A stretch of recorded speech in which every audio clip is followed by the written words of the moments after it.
এইটুকুনি খাবারের মধ্যে দুজনে ন্যাকামি করে খাবার কি দরকার আছে? তুমি তো খাবারটা রাহুলের জন্য নিয়ে এসেছিলে, তাহলে তুমি এটা মা আসলে আমি আসলে কি কি আসলে? রাহুলের জন্য রাহি খাবার আনলে রাহুল জোর করে রাহিকে খাওয়ায়। সেই মুহূর্তে রাহুলের মা এসে বলে, কি ব্যাপার রাহি, তুমি তো খাবারটা রাহুলের জন্য এনেছিলে, তাহলে ন্যাকামি মেরে এখন এখান থেকে খাবার খাওয়ার কি আছে? রাহুল বলে, মা ওকে খেতে বলেছি আমি, রাহি খেতে চায়নি, এতটুকু খাবার ছেলেটার জন্য দিয়েছি, তার মধ্যে থেকে তোমাকে ভাগ বসিয়ে খেতে হবে? তোমার খিদে পেয়েছে বললে আমরা কি দিতাম না খেতে? আমরা কি তোমাকে খেতে দিই না? অদ্ভুত ব্যাপার তো। রাহুল বলে, মা তুমি রাহিকে কিন্তু ভুল বুঝছো, কাল রাহির ওপর দিয়ে কি গেছে তোমরা কতটুকু জানো আমি জানি না, কিন্তু আমি জানি রাহির ওপর কতটা ধকল গেছে।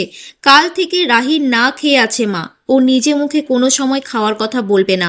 কনক বলে, ওকে না খেয়ে থাকতে কে বলেছে? ও বললেই পারতো ওর খিদে পেয়েছে, খাবার দেওয়া হতো ওকে। ওকে তুমি এখনো চিনতে পারোনি মা, আমি জোর না করলে ও খেত না। তিতলি তো আবার এসেছে এ বাড়িতে, রাস্তায় নাকি অজ্ঞান হয়ে পড়েছিল, লাক্স সাথে করে নিয়ে এসেছে, পিসিমা বলে দিয়েছে তিতলি এখানেই থাকবে।